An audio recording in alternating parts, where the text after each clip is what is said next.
Bismillahirrahmanirrahim. Assalamualaikum warahmatullahi wabarakatuh. Innal hamdalillah nahmaduhu wa nasta'inuhu wa nastaghfiruh wa na'udzu billahi min syururi anfusina wa sayyiati a'malina. May yahdihillahu fala mudhillalah wa may yudlil fala hadiyalah. Asyhadu an la ilaha illallah wahdahu la syarikalah wa asyhadu anna Muhammadan abduhu wa rasuluh.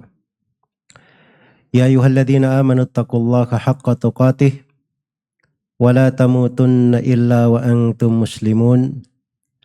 Ya ayyuhan nasu taqu rabbakumul ladzi khalaqakum min nafsin wahidah wa khalaqa minha zawjaha wa batha minhuma rijalan katsiran wa nisaa'a wattaqullaha alladzi tasaaluna bihi wal arham innallaha kana 'alaikum raqiba. Ya ayyuhalladzina amanu taqullaha wa qulu qawlan sadida yuslih lakum a'malakum wa yaghfir lakum dhunubakum wa may yuti'illaha wa rasulahu faqad faza fawzan 'azima. Amma ba'd. Fa inna asdaqal hadithi kitabullah wa khairal hadi hadi Muhammadin sallallahu alaihi wasallam wa syarral umuri muhdatsatuha fa inna kulla muhdatsatin bid'ah wa kulla bid'atin dhalalah wa kulla dhalalatin finnar.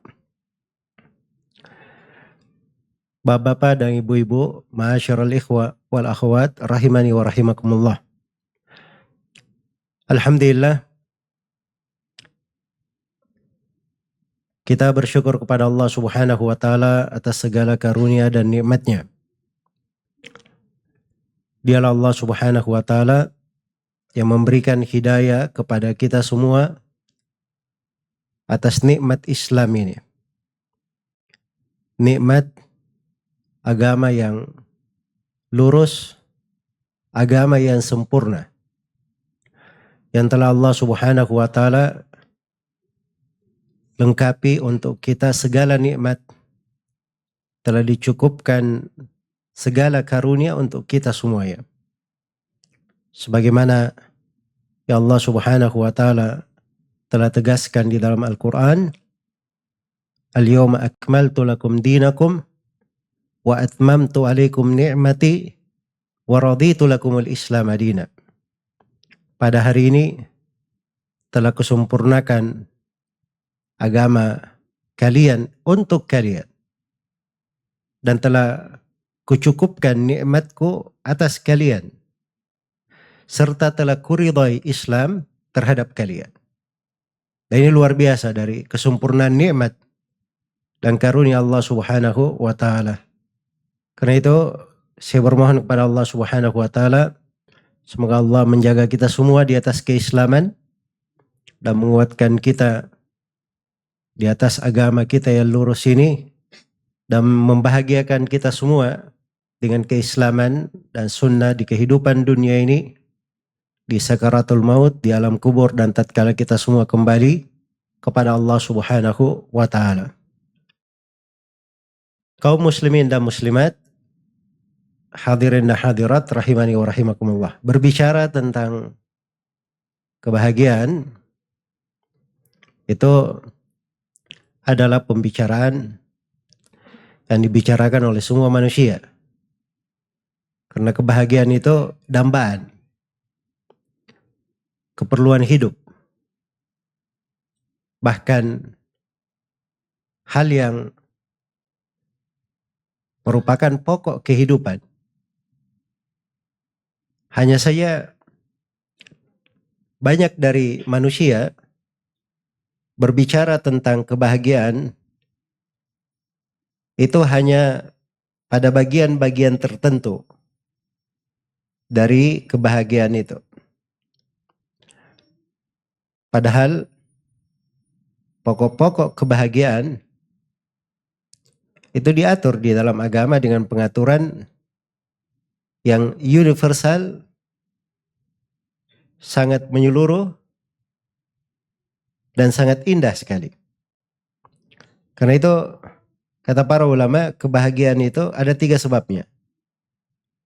Satu, ada sebab-sebab terkait dengan agama.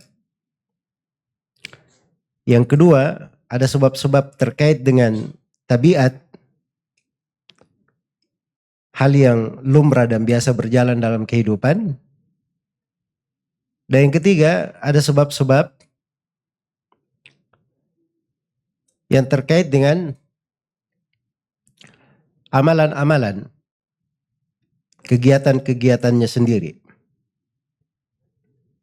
Jadi ini 3 sebab.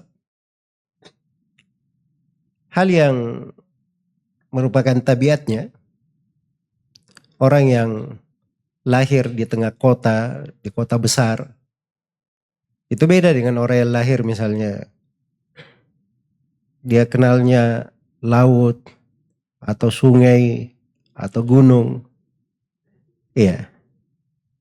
Tabiatnya karena dia dari kecil di laut, sudah berada di sekitar laut, telinganya terbiasa dengan suara ombak, matanya sering disejukkan dengan pasir-pasir laut. Tiba-tiba dia berada di gunung. Ini kadang membuat suasana hatinya berubah. Itu tabiat itu. Namanya manusia, itu ada hal-hal yang seperti itu.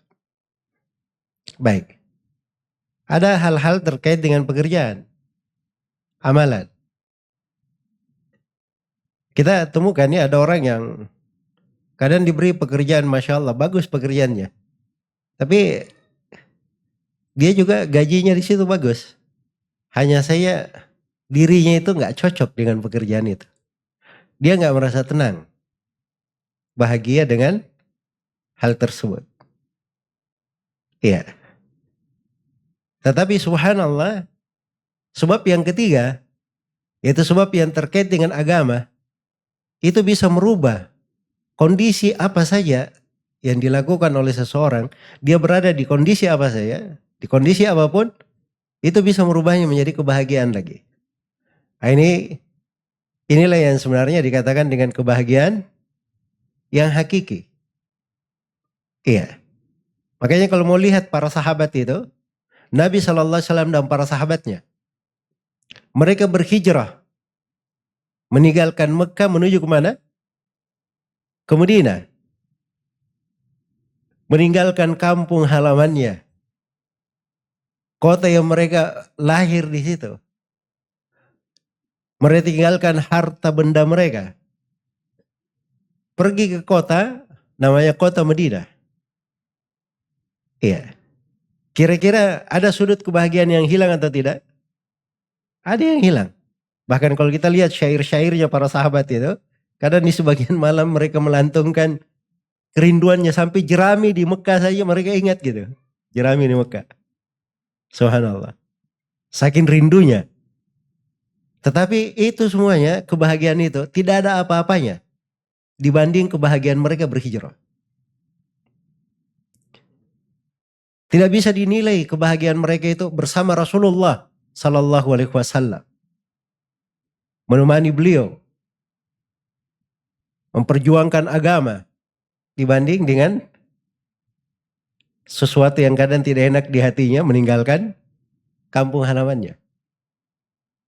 Nah, disitulah sebenarnya titik-titik kebahagiaan, pokok-pokok kebahagiaan yang harus dipahami. Jadi sebab-sebab yang terkait dengan agama itu pilar pokok dari kebahagiaan. Sebab-sebab yang terkait dengan agama. Sebab hal-hal yang terkait dengan tabiat, terkait dengan amalan dunia, itu semua orang tahu apa yang cocok untuk dirinya. Mengerti apa yang dirinya itu familiar dengannya. Tetapi yang menyempurnakan dari kebahagiaan secara tabiat dan kebahagiaan secara amalan dunia, yang menyempurnakannya itu adalah sebab-sebab dari sudut agama. Dan itulah yang dinamakan kebahagiaan yang hakiki.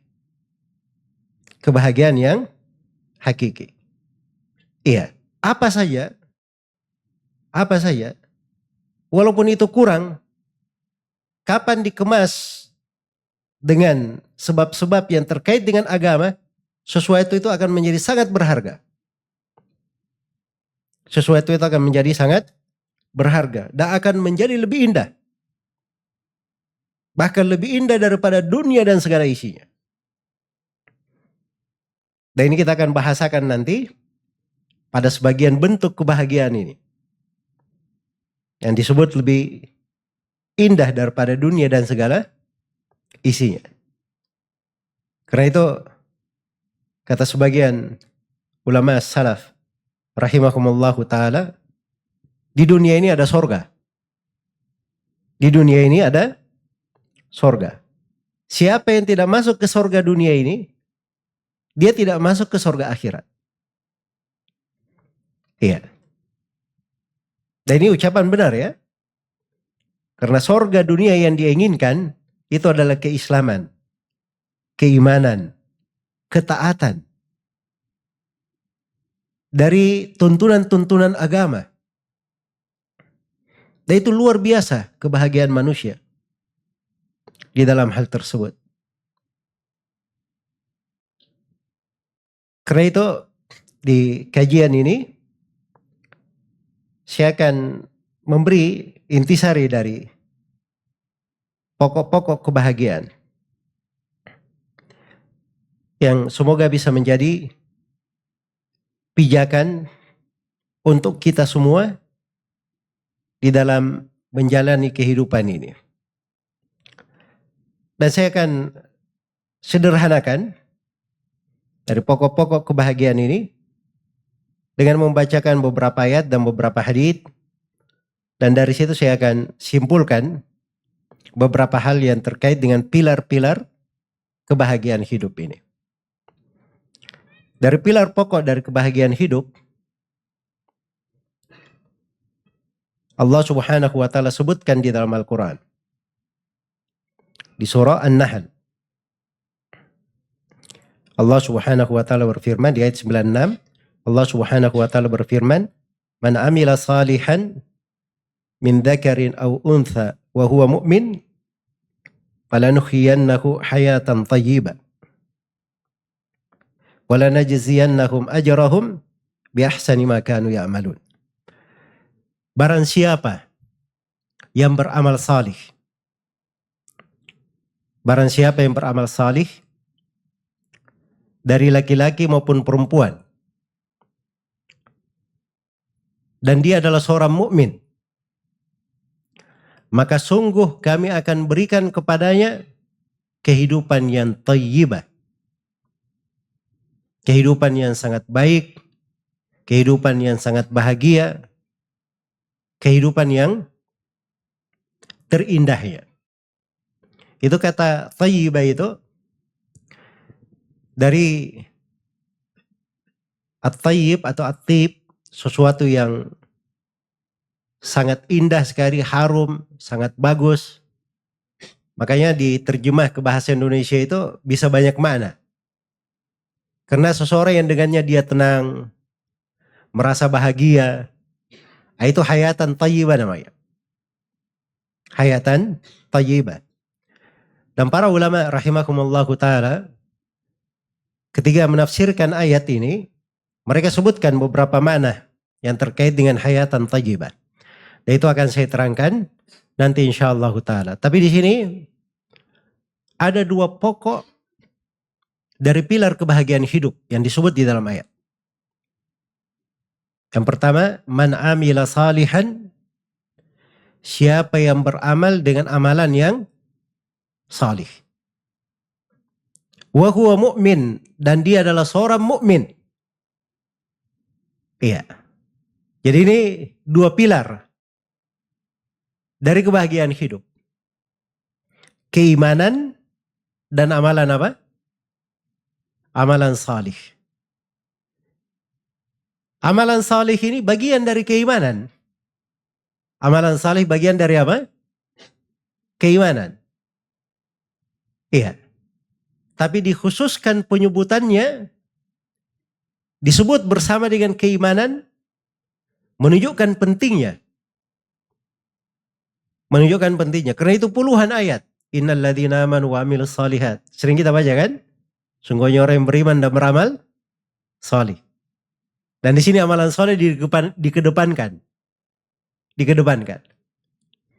Menunjukkan pengaruh yang besar dari amalan soleh ini. Iya. Tapi pokok perkara di amalan soleh itu adalah keimanan. Itu pokok segala kebaikan. Karena keimanan inilah yang membawa segala bentuk kebahagiaan untuk seorang hamba.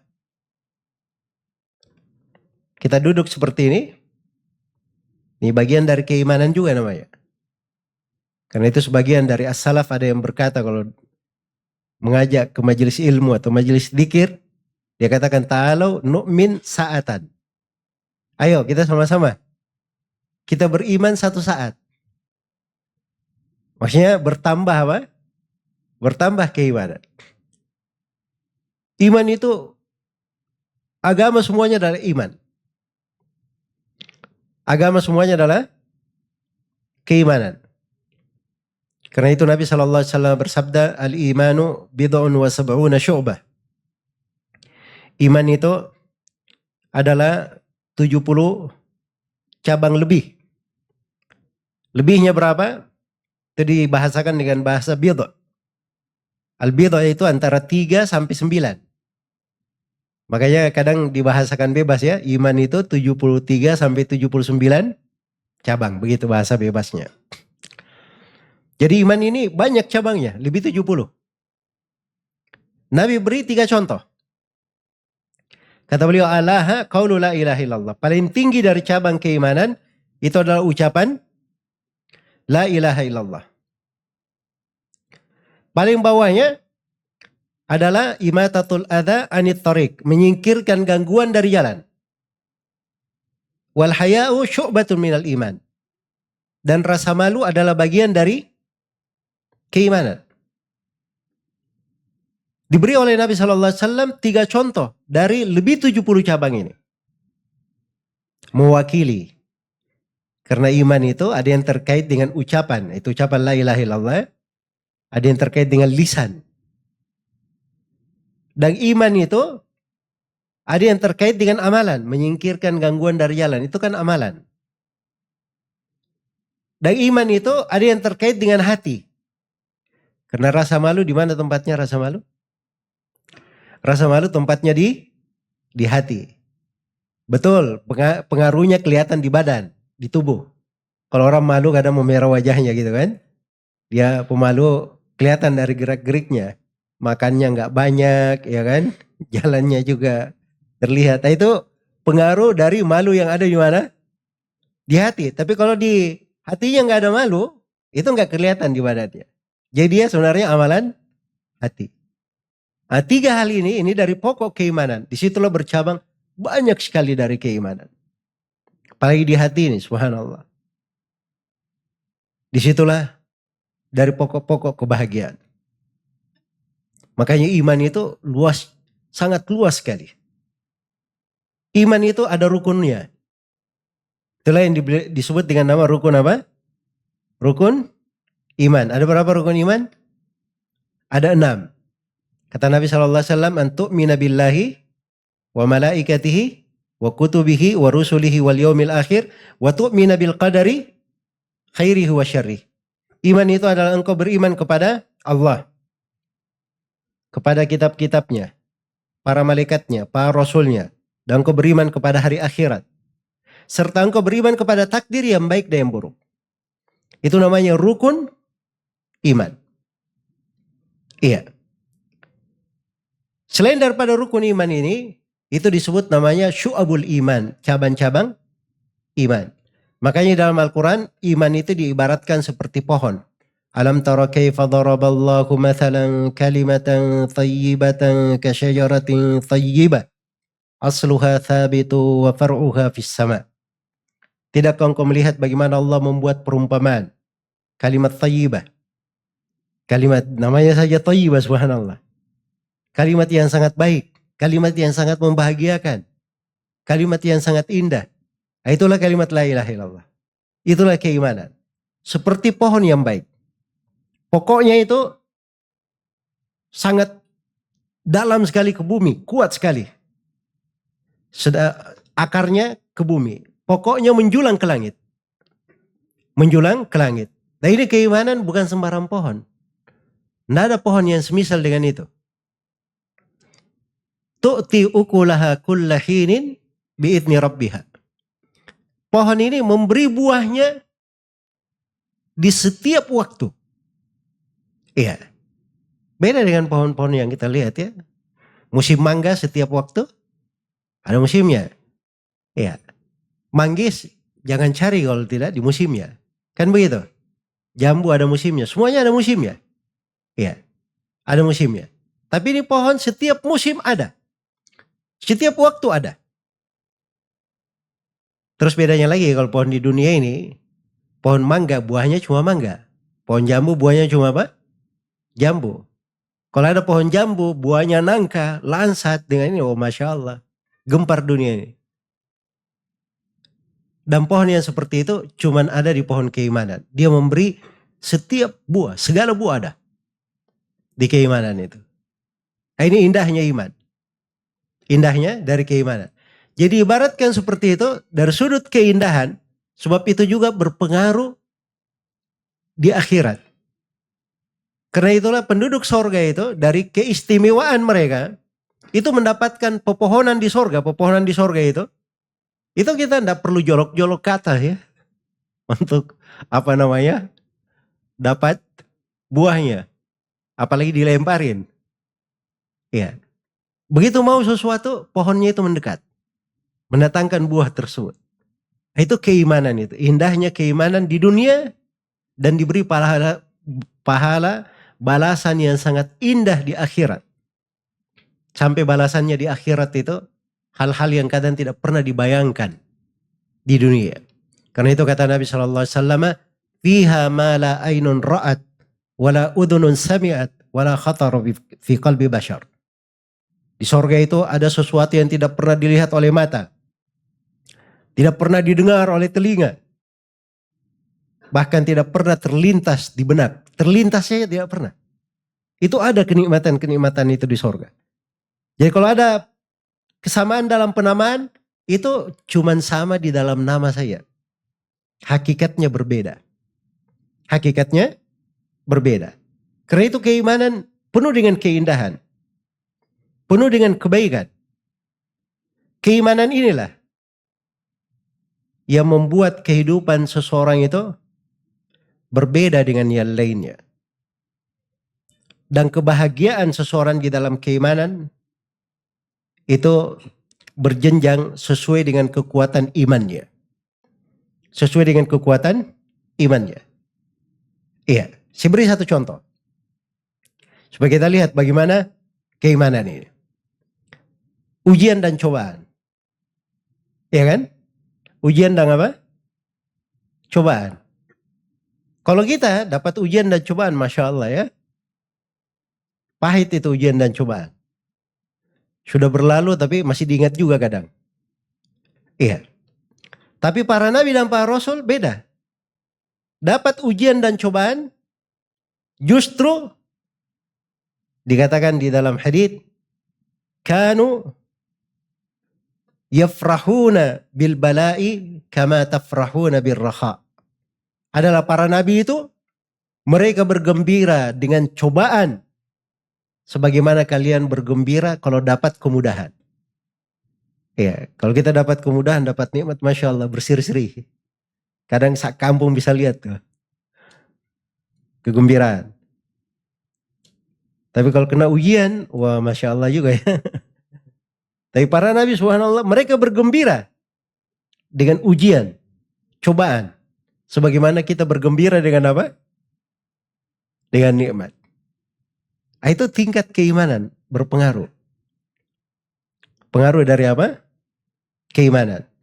Keimanan ini membawa seseorang itu dia merasakan bahwa di dunia ini tidak ada yang lebih indah daripada keimanan. Iya. Tidak ada yang lebih indah daripada keimanan. Nabi dan para sahabatnya itu, mereka kalau ingin dunia, mereka bisa dapatkan dunia dengan segala kenikmatan yang ada di dalamnya. Tapi Rasulullah SAW dan para sahabat telah diberi sesuatu yang lebih baik daripada dunia. Mereka diberi dari keimanan, dari keindahan hidup. Yang dunia itu cuman ada di tangan mereka, tidak di hati mereka. Itu para sahabat Nabi SAW. Karena itu dari para sahabat jangan dipikir ya bahwa para sahabat semuanya miskin-miskin, tidak ada dunia di tangannya. Ada orang-orang kaya di tengah para sahabat. Abdurrahman bin Auf radhiyallahu taala anhu. Ya. Siapa lagi? Utsman bin Affan, ya kan? Talha bin Ubaidillah. Sebut Talha bin Ubaidillah itu kebunnya banyak sekali itu. Kalau dihitung hartanya itu luar biasa. Az-Zubair bin Lawam. Ini 4 orang sahabat. 4 orang sahabat dijamin masuk surga. Ada dunia, mereka punya. Tapi bedanya itu kelihatan. Bedanya kelihatan. Suatu hari dihidangkan di depan Abdurrahman bin Auf makanan beraneka ragam, banyak sekali. Beliau menangis terseduh-seduh melihat makanan itu. Kata beliau, subhanallah, dulu saudara saya Mus'ab bin Umair, beliau ingat Mus'ab bin Umair, orang yang sangat kaya di Mekah, anak orang kaya. Begitu dia masuk Islam, diboikot oleh keluarganya menjadi orang yang sangat fakir. Dikirim oleh Nabi SAW ke kota Madinah, jadilah beliau duta besar umat Islam yang pertama. Berhasil. Bisa dibayangkan itu kota Madinah jadi kotanya umat Islam. Sehingga Nabi itu pantas sekali berhijrah dari Mekah ke Madinah. Dan itu sangat ditakuti oleh orang Arab. Karena kota Madinah ini di dalamnya ada 2 suku besar, Al-Aus dan Khazraj. Ini disegani di tengah orang Arab di dalam peperangan. Makanya mati-matian tuh orang Quraisy mau menghalangi Nabi berhijrah. So kalau sudah gabung di sana, mereka khawatir masa depan mereka nanti. Kalau Nabi SAW dan para sahabat membalas perbuatan zalim yang selama ini mereka lakukan. Iya. Berhasil Mus'ab bin Umair radhiyallahu taala anhu. Terjadi perang Uhud. Beliau mati syahid di perang Uhud. Ketika mati syahid, kata Abdurrahman bin Auf, begitu kakinya ditutup, wajahnya terbuka. Wajahnya ditutup, kakinya terbuka. Kayaknya tidak cukup mengafaninya. Kata beliau, dan saya di tengah kenikmatan seperti ini. Saya khawatir ini adalah sesuatu yang Allah segerakan untuk saya di dunia, tidak diberikan untukku di akhirat.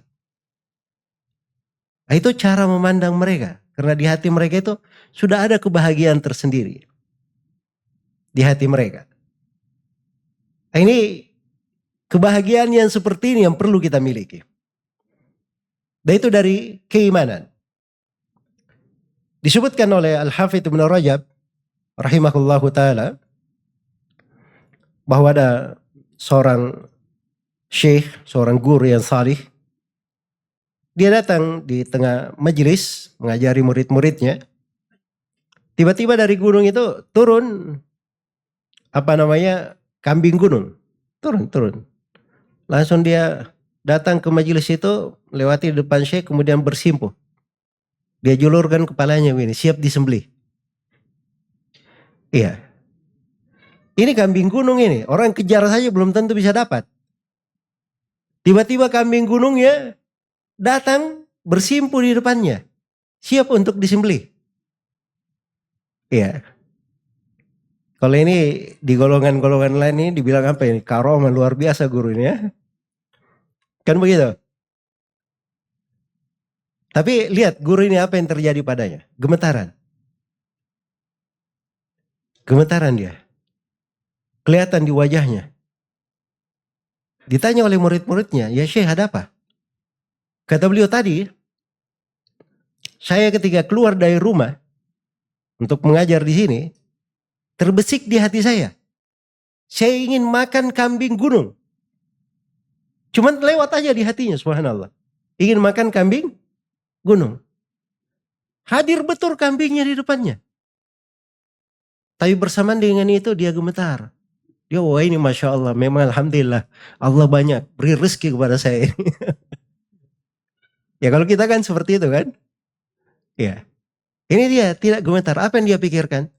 Kata beliau, saya khawatir ini kenikmatan Allah segerakan untuk saya di dunia. Saya tidak diberi lagi di akhirat. Sebab itu masalah besar sekali. Seorang beramal, amalan akhirat, dia menghendaki dunia. Allah beri betul itu dunia. Allah beri betul dunia. Makanya banyak sekali ya kalau orang bersedekah, niatnya mau dunia, dikasih dia sedekah. Dia ibadah, sholat duha, supaya dilancarkan rezekinya dan seterusnya, diberi. Sedangkan beramal akhirat dengan semata dunia, itu masuk di dalam bab kesyirikan. Iya. Dan itu tidak diperbolehkan. Yang boleh itu seorang beramal akhirat untuk akhirat pula. Dan dunia boleh dia ikutkan. Itu yang boleh. Jelas ya. Tapi kalau dia hanya murni mengharapkan dunia, itulah yang dicela di dalam banyak ayat Al-Quran. Iya. Man kana yuridul hayatad dunya wa zinataha nuwaffi ilaihim a'malahum fiha wa hum fiha la yubkhasun. Barang siapa yang menghendaki kehidupan dunia dan gemerlapnya, kami akan melengkapi dari amalan tersebut. Diberikan sempurna. Dan mereka tidak akan dikurangi. Itu janji Allah ya. Diberi sempurna, tidak akan dikurangi. Kalau dia memang cari dunia. Tapi ingat. Ulaika alladhina laysa lahum fil akhirati illa an-nar. Wa habita ma sana'u fiha wa batilun ma kanu ya'malun. 3. Mereka ini orang-orang yang tidak ada bagiannya di akhirat kecuali neraka. Batil seluruh amalan mereka. Dan hancur apa yang mereka lakukan. 3 hal. Untuk balasan akhiratnya. Karena itu, di dunia ini kalau kita beramal ibadah itu asalnya untuk Allah. Sholat duha, hanya untuk Allah subhanahu wa ta'ala. Kita tahu ada keutamaan sholat duha. Orang yang sholat duha, kata Nabi SAW, itu dibukakan untuknya, dicukupi untuknya perkaranya 1 hari penuh. Kan begitu? Iya. Wahai anak Adam, sholatlah 2 rakaat, 4 rakaat di awal hari, aku cukupi untukmu di akhir hari. Itu kan janji, kita imani. Tapi tidak boleh seorang itu sholat untuk apa? Untuk mencari dunia. Sholat itu untuk siapa? Untuk Allah subhanahu wa ta'ala. Kita diberi keutamaan amalan, betul itu untuk motivasi, nggak apa-apa. Sekarang mau saya tanya, para sahabat ketika perang dapat gonima, mereka ambil gonima atau tidak? Hah? Ambil gonima, saya mau tanya, gonima itu apa? Dunia atau bukan? Dunia. Tapi mereka jihad untuk siapa? Untuk gonima atau untuk Allah? Jihadnya untuk Allah. Karena itu Nabi SAW bersabda, man qatala litakuna kalimatullahi hiyal ulya fahuwa fi sabilillah. Siapa yang berperang agar supaya kalimat Allah yang paling tinggi, maka itulah yang di jalan Allah. Iya, di jalan Allah subhanahu wa ta'ala. Keimanan ini luar biasa. Menjadi ukuran. Sehingga seseorang itu dia kurang. Yang ada di tangannya dari dunia. Dia merasa sangat bahagia sekali. Menjadi orang yang sangat bahagia. Karena keimanan. Iya. Karena seseorang yang dibatasi dunia untuknya, itu belum tentu keburukan untuk dia. Belum tentu keburukan. Ada orang yang diberi banyak dunia menjadi hancur. Lihat tuh Qarun, Fir'aun, ya, Namrud. Diberi dari dunia, hancur mereka. Dengan dunia. Mungkin Allah menyayangi kita. Kita diberi dari sesuatu secukupnya supaya itu menjadi hal yang apa? Hal yang baik untuk kita. Itu makna-makna keimanan. Gunda gulana. Iya. Gunda gulana ini muncul mendera banyak orang. Itu juga masalah terkait dengan masalah keimanan. Terkait dengan keimanan. Karena biasanya dia mencari ketenangan al-uns kepada selain Allah subhanahu wa ta'ala. Iya. Tapi coba, kalau seseorang itu ketenangannya dengan bertawakal kepada Allah. ketenangannya dengan memohon kepada Allah, ketenangannya dengan berzikir, berdoa kepada Allah. Nah, itu luar biasa. Dia akan merasa nikmatnya dunia, indahnya dunia itu. Iya. Maka ini bagian-bagian dari keimanan. Bagian-bagian penting dari keimanan. Belum lagi kita masuk dalam jabaran keimanan kepada Allah. Keimanan-keimanan itu ada rukun iman ya. Ada iman kepada Allah. Subhanallah. Iman kepada Allah saja, kalau kita renungi kandungan di dalamnya, itu luar biasa dari kebahagiaan hidup. Seorang akan merasakan dari nikmat dan kebahagiaan tidak bisa dilukiskan dengan kata-kata. Bagaimana seorang hamba ini dia kenal siapa Allah yang dia ibadahi. Dia kenal dari nama-nama Allah Al-Husna dan sifat-sifat Allah yang maha tinggi. Dia tahu nama Allah Ar-Rahman, Ar-Rahim, Al-Karim, Al-Ghafur, dan seterusnya dari Asmaul Husna. Itu yang mewarnai kehidupannya. Itu yang mewarnai kehidupannya. Subhanallah. Muncul masalah apapun dalam hidupnya, ketika dihadirkan Allah Subhanahu wa Ta'ala dengan segala keagungan dan kebesarannya, nama-nama dan sifat-sifatnya, maka masalah itu akan berubah menjadi kebahagiaan. Akan berubah menjadi kebahagiaan. Apa saja? Iya. Ini dari hal yang paling banyak orang kena gundah gulana di dunia ya. Itu disebabkan ucapan manusia kepadanya. Ucapan manusia kepadanya. Apalagi dengan masa teknologi sekarang, kemudian media sosial, ini menjadi sumber gundah gulana. Ada orang yang sudah berbulan-bulan memendam sakit hati gara-gara sebuah kalimat yang ditujukan kepadanya. Iya kan? Ini dilihat atau tidak? Ada yang tersinggung di internet, sewa banyak pengacara untuk orang yang menyinggung dia. Bisa dibayangkan itu betapa banyak gundah gulana itu. Subhanallah. Tapi seorang mukmin ketika dia menghalangi hal yang seperti itu, dia mengingat akan kebesaran Allah Subhanahu wa Ta'ala. Iya. Pernah seorang sahabat, ada yang mendidik budaknya, dia pukul budaknya sampai dia pukul berlebihan. Padahal budak dia.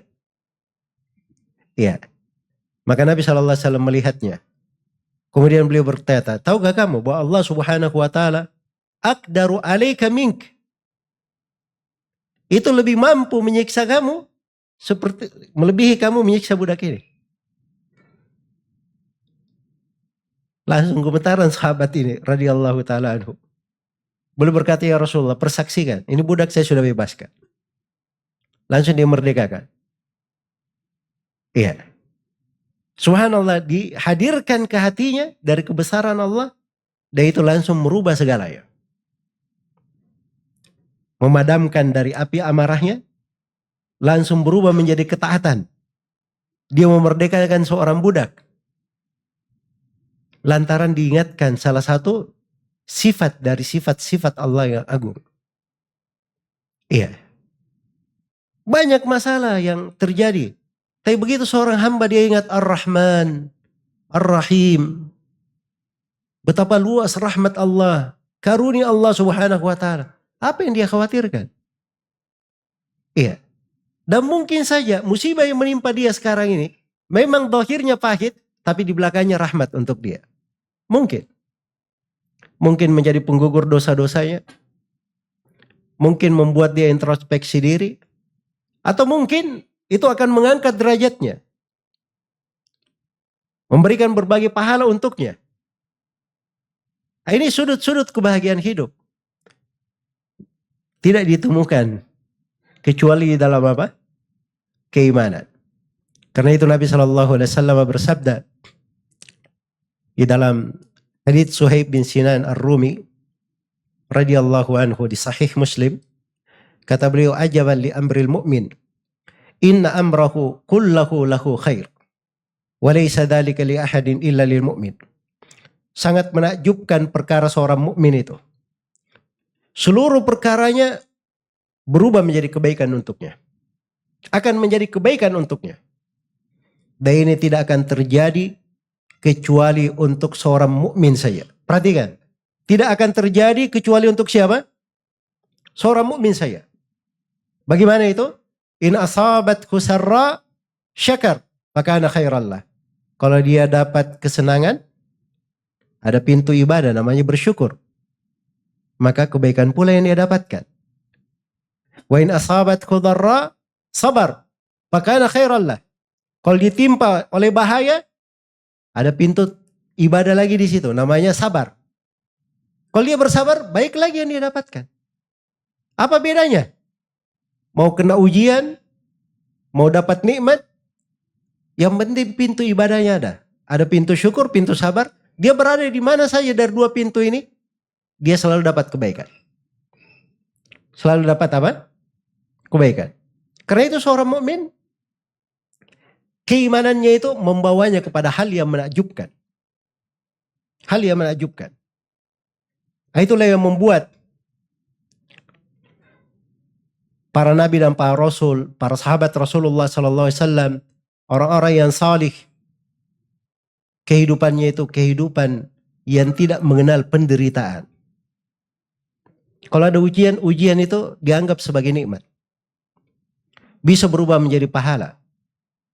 Ada hal yang menimpanya, itu bisa dia jadikan sebagai tangga ketaatan. Pintu yang lebih mendekatkannya kepada Allah Subhanahu wa ta'ala. Iya.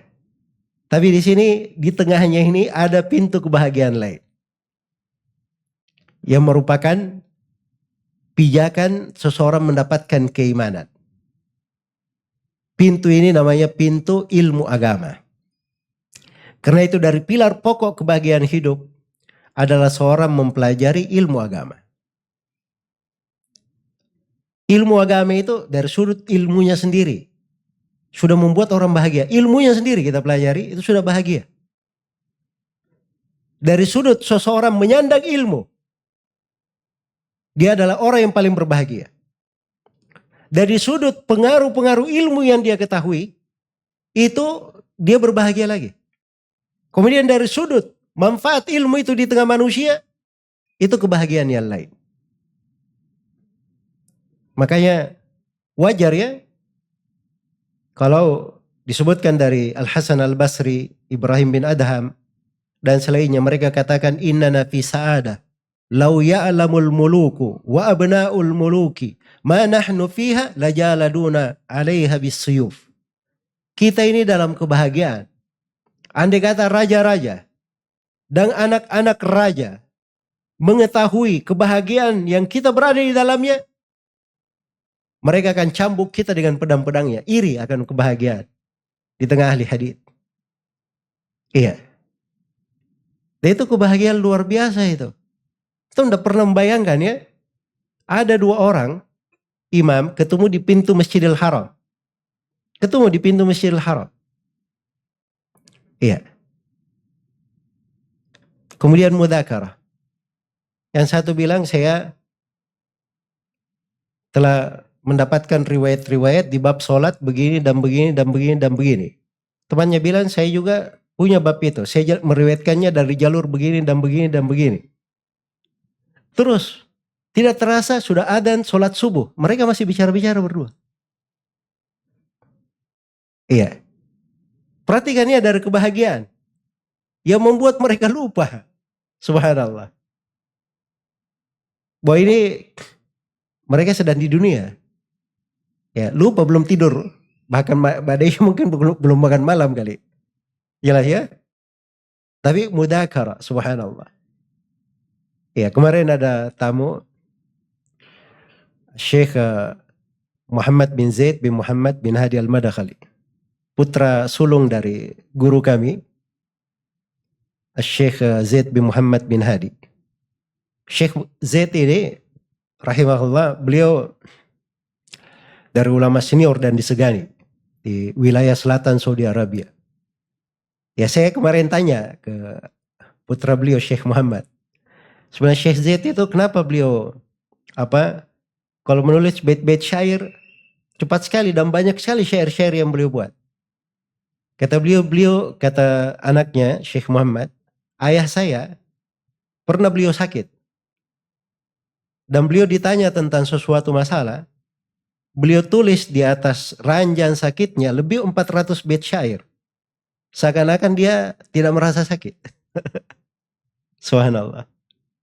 Nah, itu kadang hal-hal yang seperti itu dari keindahan ilmu itu membuat seseorang di kondisi-kondisi yang seperti itu. Jadi ilmu itu kalau dia sudah sibuk dengannya, dia akan lihat berbagai keindahan. Disebutkan oleh Al-Khatib Al-Baghdadi dari Ibnul Amid. Beliau ini salah seorang menteri di kerajaan, punya 2 wilayah kementerian. Dan beliau berkata, saya selama ini menyangka bahwa kementerian yang saya berada di dalamnya itu adalah kenikmatan. Kenikmatan yang sangat besar. Kata beliau. Sampai suatu hari saya melihat perseteruan antara Abul Qasim At-Tabarani dan Abu Bakar Al-Ju'abi. Ini 2 orang ahli hadits. Walaupun Al-Ju'abi ini masalah dalam riwayat ya, dari sudut adalah, tapi dia dari sudut hafalan, hebat sekali hafalannya. Al-Ju'abi. Luar biasa hafalannya. Makanya dia bisa, saya ingat Tabarani. Al-Ju'abi bilang, saya punya riwayat begini. At-Tabarani bilang, saya juga punya riwayat itu. Dari jalur begini dan begini. Terus dia bertukar. Saling, ingin mengalahkan bahwa saya punya riwayat. Sampai akhirnya Al-Ju'abi berkata, saya punya satu sanad. Di dunia ini cuma saya yang punya. Kata Al-Ju'abi. Kata Tabarani, mana? Kasih saya. Coba kita lihat. Kata Al-Ju'abi, haddathani Abu Khalifah. Qala haddathani Sulaiman bin Ahmad bin Ayyub. Dia sebutkan haditsnya. Kata Tabarani, Sulaiman bin Ahmad bin Ayyub itu saya. Karena nama lengkap beliau Sulaiman bin Ahmad bin Ayyub. Abu Khalifah itu murid saya. Kata Tabarani. Kamu ambil aja hadits itu dari saya, kamu lebih tinggi dari sanad kamu. Maka bungkamlah siapa? Al-Ju'abi. Kata menteri tadi, saya baru merasakan ada kenikmatan yang lebih besar dari kementerian. Andai kata saya di posisi At-Tabarani, wah luar biasa gembiranya saya. Jelas ya? Itu subhanallah. Di dalam ilmu itu banyak hal yang indah. Iya. Kadang seorang membuka lembaran-lembaran dari kitab. Dia dengar lembaran kitab itu lebih indah dari banyak hal yang melalaikan di dunia. Iya. Coba bayangkan dari ilmu ini, dari keindahannya. Seorang bisa melakukan perjalanan yang jauh. Dia tinggalkan dari anak dan istrinya. Bisa duduk berjam-jam untuk mendengarkan ilmu. Sebab memang Allah jadikan padanya keindahan hidup. Allah jadikan padanya keindahan hidup. Karena itu siapa yang menghendaki kebahagiaan, dia harus punya bagian dari mempelajari ilmu agama. Punya bagian dari mempelajari ilmu agama. Dia beri waktu tetap untuk dia dengar dari ilmu agama. Walaupun dalam satu hari dia dengar 1 faedah. Dia baca 1 faedah. Sebab itu adalah hal yang menambah keimanannya. Akan membawa dari kebahagiaannya. Dan ini dari mana-mana kebahagiaan dalam ilmu itu luar biasa. Iya. Dan itu ditulis oleh para ulama, buku-buku tersendiri. Kadang di satu bab ilmu, misalnya di dalam bab rihlah, untuk talabul ilm, itu ditulis oleh Al-Khatib Al-Baghdadi. Satu risalah khusus tentang hal tersebut. Baru terlihat di situ betapa indahnya dan betapa kenikmatan. Dan lihat bagaimana manfaat. Kita bisa duduk di sini, hadir di majelis ini, kita membaca dari hadits-hadits Rasulullah. Itu jasa-jasanya ahli hadits. Mengumpulkan riwayat-riwayat. Mengumpulkan riwayat-riwayat. Kita datang, buka kitab Sahih Muslim, cuma baca saja. Masya Allah, gampang sekali kita hafal haditsnya. Kan begitu? Bersamaan dengan itu masih ada juga yang menganggap itu susah. Iya, ada juga yang susah banget gitu. Lihat buku Sahih Muslimnya susah banget. Ini Imam Muslim Beliau pernah menyebutkan satu hadits di bab salat, di waktu-waktu salat. Hadits Abdullah bin Amr bin As. Ini hadits beliau kumpulkan dari berbagai negara. Sanadnya itu beliau kumpulkan dari mana? Dari berbagai negara. Kita datang cuman baca saja dan dikumpulkan oleh Imam Muslim. Makanya di situ ada hal yang terjadi di luar kebiasaan Imam Muslim. Beliau bawakan sebuah athar dari Yahya bin Abi Katsir. Bahwa Yahya bin Abi Katsir berkata, la yustata'ul ilm birahatil jisim. Ilmu itu tidak akan didapatkan dengan badan yang santai. Jadi kata para ulama ini Imam Muslim dia ingin hibur dirinya sendiri. Ya, kalau mau dapat riwayat yang seperti ini memang gak ada orang yang santai-santai. Harus dia melakukan perjalanan. Melakukan rihlah. Iya. Dan disitulah nikmatnya ilmu. Karena itu kata Mu'adz bin Jabal radhiyallahu ta'ala anhu. Disebutkan ketika beliau berada di sakaratul maut. Beliau menangis. Dan beliau berkata, saya sebenarnya keluar dari dunia ini ada 3 hal yang saya sedihkan. Hal yang pertama adalah indahnya di sholat malam itu. Saya nggak bisa merasakannya. Kemudian yang kedua, dahaga di siang hari. Karena beliau selalu berpuasa. Terasa indah kalau beliau nahan dahaga itu nikmat sekali. Kemudian yang ketiga, duduk di depan orang-orang yang berilmu. Duduk di depan orang-orang yang berilmu. Itu beliau anggap dari kebahagiaan dunia. Dan ini 3 hal yang beliau sedihkan. Ketika beliau apa? Akan wafat radhiyallahu ta'ala anhu. Amalan-amalan salih yang sangat indah. Baik, ini beberapa sudut keindahan di pembahasan keimanan kepada Allah Subhanahu wa ta'ala. Ya, dan ini dari pilar pokok kebahagiaan hidup. Cabangnya banyak sekali keimanan. Apalagi kalau sudah masuk di dalam iman, iman itu ada namanya perhiasan iman. Ada namanya kelezatan iman. Ada namanya manisnya iman. Iya. Ada namanya basyasyatul iman. Basyasya itu sesuatu yang membuat seorang itu bergembira. Memenuhi dirinya, kegembiraan itu. Iya. Nah, itu ada semua bahasa-bahasanya di pembahasan iman. Misalnya Nabi berkata, "Dzaqa ta'mal iman man radiya billahi rabban wa bil islami dinan wa bi Muhammadin sallallahu alaihi wasallam rasulah." Seorang itu akan merasakan lezatnya iman kalau dia ridha Allah sebagai Rabbnya, Muhammad sebagai nabinya, Islam sebagai agamanya. Kata Nabi sallallahu alaihi wasallam, itu hadits Al-Abbas bin Abdul Muttalib di Sahih Muslim.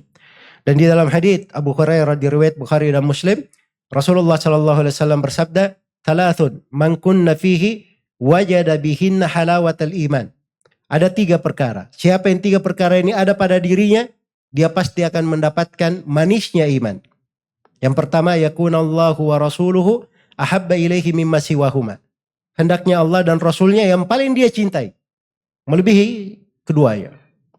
Wala yuhibbal mar' la yuhibbuhu illa lillah. Tidak dia cinta kepada seorang kecuali kecintaannya itu hanya karena Allah. Wa yakraha ayyauda fil kufur kama yakrahu ayyulqa finnar. Dia benci kembali kepada kekafiran sebagaimana dia benci dilemparkan ke dalam api neraka. Kalau dia sampai kepada 3 hal ini, dia akan rasakan nikmatnya iman. Akan merasakan dari manisnya iman itu. Jadi iman itu membawa pengaruh-pengaruh yang indah di dalam kehidupan. Dan itu sudut-sudut kebahagiaan. Baik, itu secara ringkas terkait dengan iman. Sekarang saya akan berpindah kepada hal yang kedua, terkait dengan amalan salih. Terkait dengan amalan salih. Karena dikatakan, man amila salihan, siapa yang beramal salih, min dzakarin au untha, dari laki-laki maupun perempuan. Jadi kalau mau berbahagia ini sama ya, antara laki-laki dan perempuan itu sama. Tidak ada bedanya. Penting siapa yang memenuhi 2 syarat, maka itu adalah pokok kebahagiaan. Janji Allah akan dia dapatkan. Laki-laki maupun perempuan. Ini syarat yang kedua, dikatakan wa amila salihan. Dan dia beramal dengan amalan yang apa? Amalan yang salih. Beramal dengan amalan yang salih. Amalan salih itu kata para ulama adalah amalan yang memenuhi 3 kriteria. Memenuhi 3 syarat. Syarat yang pertama, pelaku amalan salih ini adalah seorang muslim yang bertauhid. Itu syarat yang pertama. Jadi pelaku amalan salih adalah apa? Seorang muslim yang bertauhid. Syarat yang kedua, amalan salih itu dilakukan ikhlas karena Allah. Dilakukan ikhlas karena Allah. Kemudian syarat yang ketiga dari sebuah amalan dikatakan amalan salih. Amalan salih tersebut dibangun di atas tuntunan Rasulullah Sallallahu Alaihi Wasallam. Ini 3 syarat. 3 syarat. 3 syarat ini sederhananya ada di dalam satu ayat. Kita semua hafal ayat itu insya Allah. Ayatnya di surah Al-Bayyinah. Iya. Ayatnya di surah Al-Bayyinah. Dan ini ayat di surah Al-Bayyinah ini luar biasa ya. Surah Al-Bayyinah ini. Itu lihat kebahagiaan tersendiri di situ. Saya ingin cerita sedikit surah Al-Bayyinah. Rasulullah SAW suatu hari mendatangi Mu'adz bin Jabal. Lalu Rasulullah bersabda kepada Mu'adz bin Jabal, "Wahai Mu'adz, sesungguhnya saya diperintah oleh Allah untuk membaca surah Al-Bayyinah ini kepada kamu." Kata Mu'adz bin Jabal, "Ya Rasulullah, apakah Allah menyebut namaku?" Kata Rasulullah SAW, "Iya." Maka Mu'adz pun menangis saking gembiranya. Radhiyallahu ta'ala anhu. Ini bukan sembarangan ini ya. Al-Quran ini diturunkan kepada siapa? Kepada Nabi Muhammad atau kepada Mu'adz bin Jabal? Kepada Nabi Muhammad SAW. Tapi bersama dengan itu Allah perintah baca kepada siapa? Mu'adz bin Jabal. Karena itu Mu'adz bin Jabal ini salah seorang dari pembaca Al-Quran Rasulullah Sallallahu Alaihi Wasallam. Iya. Baik. Jadi Nabi pun membacakan surah Al-Bayyinah itu kepada Mu'adz bin Jabal. Dan itu dari pokok kebahagiaan. Dan itu bagian dari amalan salih. Banyak membaca Al-Quran. Banyak membaca Al-Quran. Al-Quran itu subhanallah. Tidak ada akhirnya dari keajaibannya. Manfaat-manfaatnya itu bagaikan lautan yang tidak ada tepiannya. Lautan yang sangat dalam, tidak diketahui di mana dasarnya. Luas sekali dari manfaat yang ada di dalam Al-Quranul Karim. Karena itu Al-Quran ini sudah dikatakan sebagai mubarakan, kitab yang penuh dengan berkah. Seluruh berkah ada di dalamnya. Iya. Siapa yang membacanya, siapa yang mendengarkannya, siapa yang menghafalkannya, siapa yang tadabbur terhadap ayatnya, siapa yang mencintainya, semuanya dapat dari keberkahan dan kebaikan dari Al-Quranul Karim. Bahkan kadang kita tidak bayangkan ya. Iya. Bagaimana Nabi SAW berkata kepada para sahabat, "Inginkah kalian kalau pulang ke rumah, kalian dapat satu onta gemuk dan besar?" Satu onta apa? Gemuk dan besar. Ya. Maka kata para sahabat Rasulullah SAW, tentu, wahai Rasulullah. Ya ini dikasih bahasa ya, kadang kita perlu juga bahasa seperti ini ya. Sebab kalau dikasih bahasa-bahasa akhirat, kadang kurang nyambung begitu, lambat nyambungnya. Tapi kalau dikasih bahasa bisnis, oh cepat itu. Iya. Maukah kamu lakukan sebuah amalan? Amalan ini kamu dapat pahala atau dapat upah 1 miliar. Nah, itu baru nyambung itu. Kan begitu? Nah, ini dikasih bahasa onta. Iya. Dikasih bahasa onta oleh Nabi Shallallahu Alaihi Wasallam. Dan ini bahasa yang dipakai oleh Rasulullah Shallallahu Alaihi Wasallam untuk para sahabat ini supaya mereka tahu bahwa ini perkara besar. Wah, iya kami tentunya mau ya Rasulullah. Onta sekarang itu berapa harganya? Yang gemuk besar itu ya anggaplah misalnya kalau dia harganya 1 ekor saja dihitung 5.000 real berarti 20 juta gitu kan. Dan kayaknya itu murah kalau 5.000 real. Ini 5.000 real ya. Ya, gimana kalau orang dia punya onta, dapat onta 10. Masya Allah sudah dapat berapa? 20 juta kali 10, 200 juta. 200 juta. Iya. Kata para sahabat, tentu kami mau ya Rasulullah. Kata beliau, kamu berdiri di dalam sholat pada setiap ayat yang kamu baca itu lebih bagus daripada seekor onta. Sekarang kita hitung dulu, sholat sunnah. Sholat sunnah pasti kita baca surah apa? Al-Fatihah. Surah Al-Fatihah berapa ayat? Hah? Nah ini kita hitung bisnis ini ya. Surah Al-Fatihah berapa ayat? 7 ayat. Baik surah yang terpendek dalam Al-Quran. Berapa ayat? Hah? 3 ayat yang terpendek. Itu menurut madhab sebagian ulama. Ya kan? Kalau madhab ulama yang lain terpendek dalam Al-Quran 4 ayat. Sebab dihitung juga Bismillahirrahmanirrahim. Ya kan? Jadi 4 ayat. Kita ambillah madhab yang terpendek 3 ya. Jadi sudah 7 ayat tambah 3. Berapa ayat? Hah? 10. 10 kali 2. 20 ayat. Kali 20 ekor unta.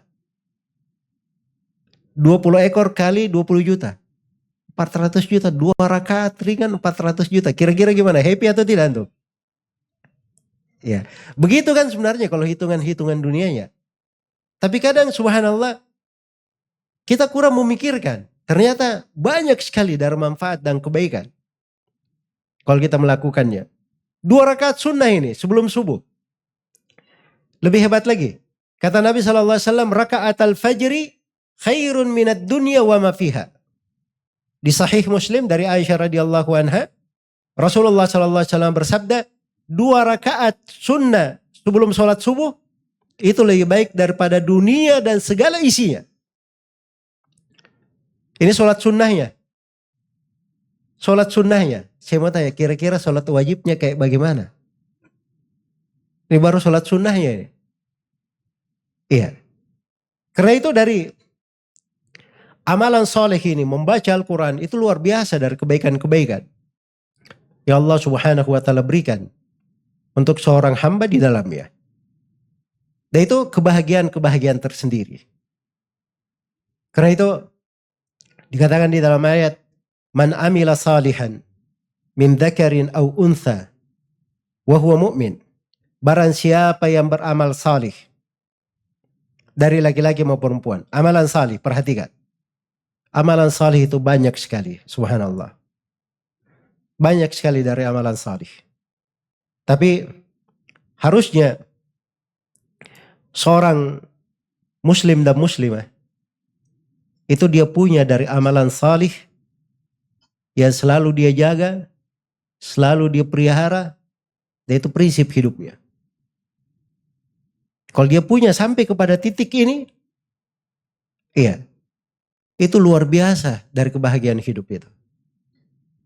Luar biasa dari kebahagiaan hidup. Ada orang yang kebahagiaan hidupnya sampai 20 tahun mendengar adzan dari dalam masjid. Tahu artinya mendengar adzan dari dalam masjid? Selama 20 tahun. Artinya orang belum adzan dia sudah ada ke masjid, sudah datang. Iya. Tidak pernah terbayangkan bagaimana Umar ibn Khattab radhiyallahu ta'ala anhu terlambat sholat berjamaah, sholat asar. Bukan tidak sholat asar, terlambat sholat berjamaah. Luput. Beliau berinfak dengan kebunnya untuk luputnya beliau. Ya. Perhatikan ya bagaimana dari amalan soleh itu berpengaruh sekali di keindahan hidup mereka. Dan itulah yang membawa mereka kepada keadaan-keadaan yang sangat menakjubkan sekali. Bagaimana mereka bisa beramal, beragama, menuntut ilmu. Hal yang tidak bisa kita bayangkan. Iya. Dan itu Masya Allah ya banyak kita lihat. Saya pernah satu musim haji. Ada sebagian teman-teman kita. Bapak-bapak sudah tua umurnya. Kalau saya perkirakan sudah lebih 60 tahun. Beliau dan istrinya sudah lebih 60 tahun. Tapi ternyata Masya Allah jalannya lebih kuat daripada saya. Ya sebelum haji mereka sudah latihan. Jalan kaki 5 kilo setiap hari. Sebelum haji. Ya. Makanya hebat sekali jalannya. Saya aja angkat tangan kalau melihat mereka jalan. Subhanallah. Ini persiapan ini untuk apa? Untuk ibadah haji. Persiapan untuk ibadah haji. Ada sebagian as-salaf rahimahullah. Iya. Dilihat sedang memperbaiki apa? Rumahnya. Perbaiki rumahnya untuk aliran air. Jangan sampai ada yang masalah di aliran air. Ditanya ya fulan sekarang lagi paceklik. Semenjak kemarin belum ada hujan. Untuk apa kamu perbaiki saluran air kamu? Ya kata beliau, kemarin orang baru sholat istisqa. Insya Allah sebentar lagi turun hujan. Oh itu indah sekali itu harapan itu. Di dalam masalah keimanan, amalan salih, itu luar biasa. Jadi kalau seorang sudah menjaga dirinya di atas hal yang baik, amalan salih, itu akan menjadi pintu ibadah yang sangat kuat. Coba ambil beberapa rakaat dari kegelapan malam. Dan rasakan indahnya bermunajat kepada Allah subhanahu wa ta'ala. Iya. Maka akan terasa indah dari kebahagiaan hidup itu. Hari pertama, kedua, ketiga, itu memang jiwa perlu dilatih. Tapi begitu sudah terbiasa, dia akan merasakan keajaiban di dalam hal tersebut. Dan kadang di masa sekarang ini ya, sering ada masalah-masalah yang terkait dengan dosa ketika seorang itu bersendirian. Dosa ketika dia bersendirian. Dari banyak yang dia bisa buka, dia bisa akses dan seterusnya. Coba dia rubah kehidupannya. Dia jadikan itu sebagai lahan ketaatan. Pintu ibadah dia. Bagaimana di kondisi yang seperti itu, dia itu merasa selalu diawasi oleh Allah. Berbahagia bersama Allah yang melihatnya. Karena dia tidak melihat macam-macam. Dia melihat hal yang bagus saja. Jelas sampai sini? Jadi ini akan membawanya kepada hal-hal yang menenteramkannya, membahagiakannya. Iya. Kemudian dari kebahagiaan hidup itu, tatkala seseorang sudah mengenal namanya keimanan dan amalan salih, dan sudah terbiasa dengan hal tersebut, maka ada namanya kecintaan kepada Allah dan Rasulnya. Dan itu perlu dijaga, dipelihara, dipupuk. Dan itu kebahagiaan tersendiri. Iya. Seorang mukmin itu kadang dia terlihat kehidupannya biasa. Tapi di hatinya subhanallah, dia memendam kerinduan dan kecintaan kadang lebih besar daripada kerinduan dan kecintaannya kepada orang tuanya. Kerinduan dan kecintaan kepada Allah, kepada Rasulnya, dan kepada para sahabat Rasulullah Sallallahu Alaihi Wasallam. Iya. Makanya suatu hari Anas bin Malik radhiyallahu taala anhu mendengar Nabi Sallallahu Alaihi Wasallam menjawab pertanyaan seseorang. Orang ini berkata, ya Rasulullah, bagaimana dengan seorang yang cinta kepada satu kaum dan dia ini belum mampu beramal seperti amalan mereka? Belum mampu beramal seperti amalan mereka. Iya. Bahkan sebagian sahabat ada yang datang kepada Nabi Sallallahu Alaihi Wasallam, ya Rasulullah, engkau ini orang yang saya paling cintai di atas muka bumi ini. Bahkan kadang saya pulang di rumahku, saya tidak tahan. Saya keluar hanya untuk pergi melihat wajahmu saja. Ya Rasulullah, saya khawatir saya tidak bisa melihatmu di akhirat. Tidak dikumpulkan bersamamu di akhirat. Nabi SAW berucap kalimat yang indah ini. Kata beliau, almar'u ma'aman ahabbah. Seseorang itu akan dikumpulkan bersama siapa yang dia cintai. Siapa yang dia cintai. Ini kalimat yang paling memberi motivasi pada seorang muslim dan muslimah. Makanya Anas bin Malik berkata, tidak pernah saya bergembira di dalam hidup saya melebihi dua kegembiraan. Kegembiraan yang pertama ketika saya masuk Islam. Dan kegembiraan yang kedua ketika mendengar hadits ini. Iya. Saya ingin seperti Abu Bakar, seperti Umar. Tapi mustahil, saya nggak mampu sampai ke tingkatan mereka. Tapi mendengar hadits ini, saya cinta kepada Allah, cinta kepada Rasulnya, cinta kepada Abu Bakar, cinta kepada Umar. Dan saya berharap dikumpulkan bersama mereka karena kecintaan saya. Iya. Tapi ini pintu kecintaan tidak datang dengan didengar sekali, 2 kali. Dia adalah prinsip kehidupan.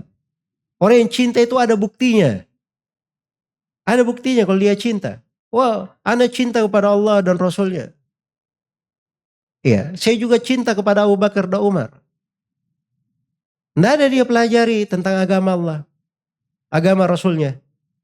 Dia baca sejarah para sahabat saja tidak. Mengerti bagaimana perjuangan mereka. Agama yang mereka bawa. Iya. Maka bukti kecintaan itu harus ada. Dan di dalam membuktikan kecintaan itu bagian-bagian yang sangat indah dari kehidupan. Bagian-bagian sangat indah dari kehidupan. Iya. Coba bayangkan banyak dari kita tertimpa ujian dan cobaan. Kita mengingat ujian dan cobaan yang menimpa para sahabat. Tidak ada apa-apanya yang menimpa kita. Ingin naik lagi, kita ingat ujian menimpa para nabi dan para rasul. Iya. Tahu bahwa ada sebagian nabi dan rasul dibunuh oleh kaumnya, digergaji sampai terbelah 2. Ada nabi dan rasul yang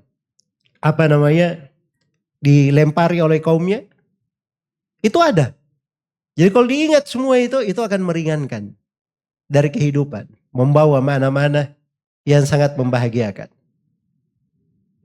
Kemudian terakhir di sini saya tutup dengan sebuah hadits atau 2 hadits dari Nabi Sallallahu Alaihi Wasallam. Yang pertama diriwayatkan oleh Imam Muslim. Rasulullah Sallallahu Alaihi Wasallam bersabda, "Qad aflaha man aslama, wa rizqa kafafan, wa qanna'ahu Allahu bima atah." Sungguh telah beruntung siapa yang berislam, diberi dari kafaf. Kafaf itu pemberian rezeki Allah yang mencukupinya. Tapi tidak lebih rezeki itu kafaf namanya. Jadi kalau dia perlu sesuatu, diberi sesuatu di tangannya, tapi tidak lebih. Tapi begitu dia perlu, Allah berikan kepadanya. Itu paling indah itu, rezeki yang seperti itu. Kemudian yang ketiga, wa qanna'ahu Allahu bima ata. Allah beri kepadanya qanaah, dia merasa cukup terhadap pemberian yang Allah berikan. Dan hadits yang lain dari Ubaidullah bin Mihsan Al-Khatmi radhiyallahu taala anhu, Rasulullah sallallahu alaihi wasallam bersabda, "Man asbaha minkum aminan fi sirbihi, mu'afan fi jasadihi, wa indahu qutu yaumihi, faka'annama hizat lahu ad-dunya bihadafiriha." Barang siapa di antara kalian orang-orang yang beriman di waktu paginya dia aman di tengah keluarganya, pada dirinya, pada hartanya, mu'afan fi jasadihi, sehat jasadnya, wa indahu qutu yaumihi, dan dia punya makanannya di hari itu. Maka kata Nabi seakan-akan dunia dan segala isinya dalam milik dia. Coba ini 3, ini sifatnya para raja ini yang memiliki dunia. Ya, dia aman dengan segala tentaranya, dia punya aman, jasadnya sehat, kemudian dia punya makanannya. Sudah berarti dia sudah raja di dunia. Ya. Itu namanya kesyukuran terhadap nikmat. Dan syukur terhadap nikmat ini, itu luar biasa. Akan memberi seorang hamba dari keindahan di dalam hidupnya, sesuatu yang tidak bisa dilukiskan dengan kata-kata. Iya. Semoga Allah Subhanahu wa taala menganugerahkan kepada kita semua as-sa'adah, kebahagiaan yang abadi di dunia dan di akhirat. Dan semoga Allah Subhanahu wa taala selalu mencurahkan untuk kita semua dari kelurusan jalan di atas Islam dan sunnah Rasulullah sallallahu alaihi wasallam di kehidupan dunia, di sakaratul maut, di alam kubur. Dan semoga Allah mengumpulkan kita semua bersama Nabi Muhammad sallallahu alaihi wasallam, para nabi, para sahabat, dan orang-orang yang saleh di surga Allah Subhanahu wa taala yang penuh dengan kenikmatan bersama kedua orang tua kita dan siapa yang kita cintai dari hamba Allah di atas muka bumi ini. Innahu waliyu dzalika wal qadiru alaih. Wallahu ta'ala alam. Baik. Waktu yang diberikan sudah selesai ya. Dan kita cukupkan sampai sini. Subhanakallahumma wa bihamdik. Asyhadu an la ilaha illa anta. Astaghfiruka wa atubu ilaik. Walhamdulillahi rabbil alamin. Wassalamualaikum warahmatullahi wabarakatuh.